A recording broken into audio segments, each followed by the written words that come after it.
mais um capítulo da nossa série de reportagens Imigração Alemã, né? Que tá linda mesmo.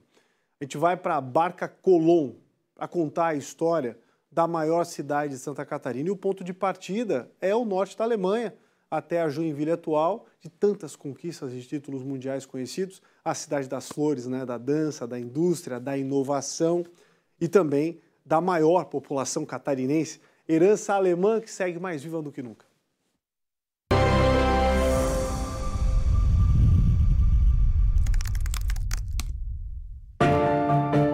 Estamos em Hamburgo, norte da Alemanha. Bem próximo ao porto fica a Cidade dos Armazéns. O complexo de depósitos impressiona, seja de dia ou à noite. E por incrível que pareça, a história da maior cidade de Santa Catarina começa por esses arredores. Nesse prédio funcionava a Sociedade Colonizadora Hamburguesa, responsável pelo projeto de colonização. O dono da companhia era um senador alemão, Christian Matthias Schroeder. Schroeder morava nesse endereço em Hamburgo.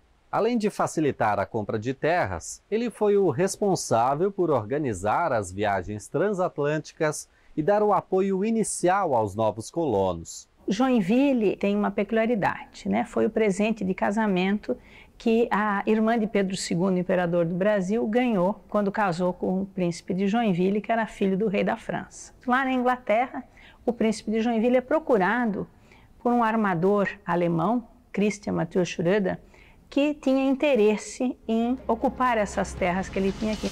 A Barca Colón trouxe os pioneiros. O monumento às margens do rio Cachoeira simboliza a longa jornada até as terras de Dona Francisca.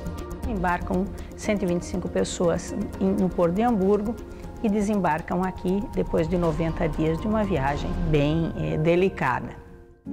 Os primeiros que chegaram se dedicaram ao campo, mas não demorou muito para que o perfil da colônia mudasse.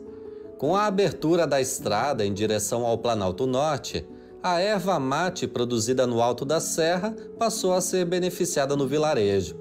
E a colônia agrícola foi se transformando num polo industrial. A estrada também virou rota das diligências. Era uma espécie de correio da época. Tudo feito no lombo de cavalos. De Joinville a São Bento do Sul eram 2 dias de viagem. Carlos Mones, ele tinha contratado uma pessoa para a função de postilhão. O postilhão era o cidadão que ia à frente da diligência a cavalo e ele tinha uma trombeta de metal. Quando ele chegava próximo aos destinos daquelas correspondências ou encomendas, ele tocava a trombeta anunciando que a diligência estava a caminho. E se a trombeta tocou é porque está chegando algo para nós. Para que as pessoas fossem informadas dos acontecimentos da colônia, surgiu também o primeiro veículo de comunicação. Então aqui a gente tem o primeiro jornal da colônia Dona Francisca, em alemão, e um dos primeiros, inclusive, em alemão do Brasil, que foi uma iniciativa do Otto Kardeffel, né, em 1862. É um jornal que teve uma longa duração, ele foi até 1942, exatos 80 anos. E foi nesse mesmo jornal que um imigrante alemão anunciava novos serviços, a produção de velas e de sabão. O Friedrich Louis Wetzel, ele foi considerado o primeiro empresário da cidade de Joinville e eu já sou a 5ª geração que participa dos negócios que ele iniciou. Naquela época, a cidade ainda não tinha energia elétrica e o negócio de velas prosperou. A fábrica construiu no centro da cidade essa imponente chaminé. O objetivo era abastecer as caldeiras.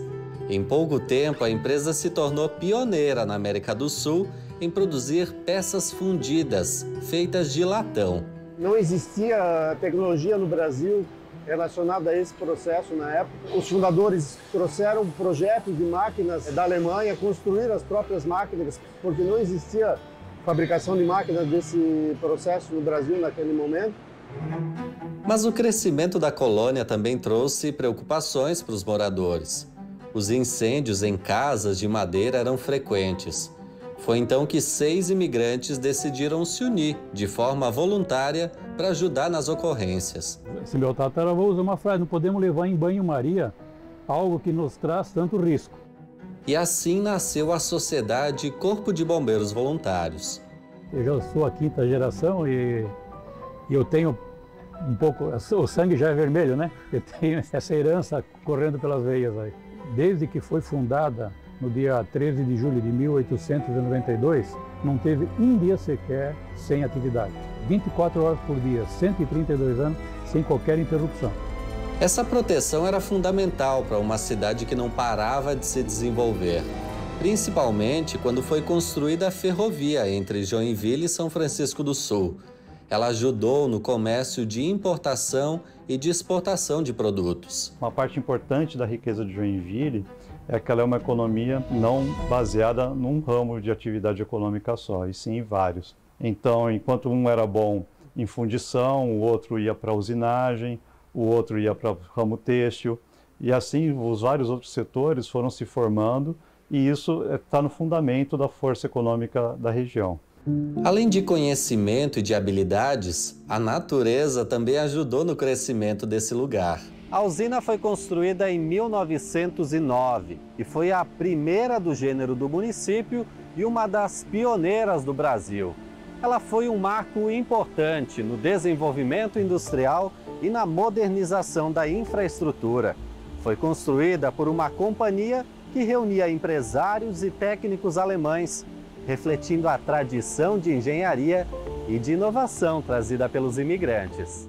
Assim, o setor industrial se expandiu e uma cena tornou-se comum no dia a dia da cidade, a de trabalhadores saindo das fábricas em suas bicicletas. Aquela ciclovia ficou azul, como se fosse um mar assim, na minha cabeça.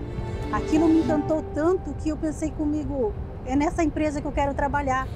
Emprego dela e de mais 13 mil pessoas. E saber que tudo começou pequeno.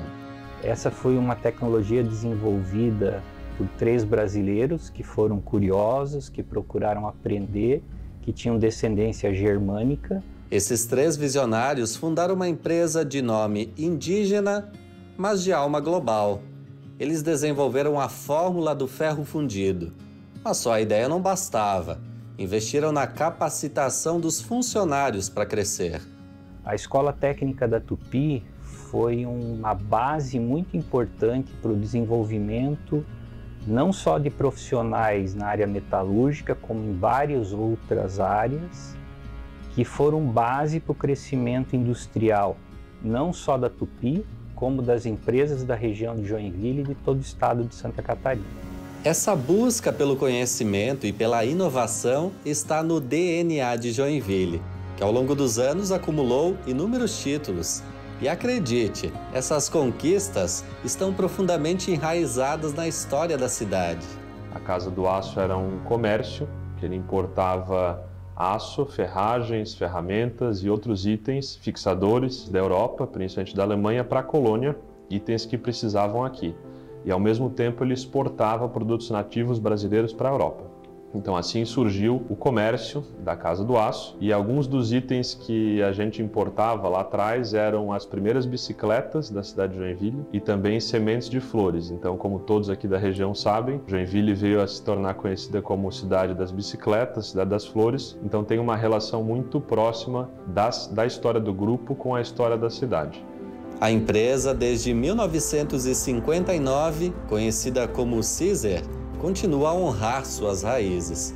Acreditamos muito em inovação, investimos em inovação há muito tempo, e a Cizer não só é líder de mercado na América Latina, mas ela é referência em produtos diferenciados, produtos inovadores, seja aqui no Brasil, na nossa região e até alguns a nível global.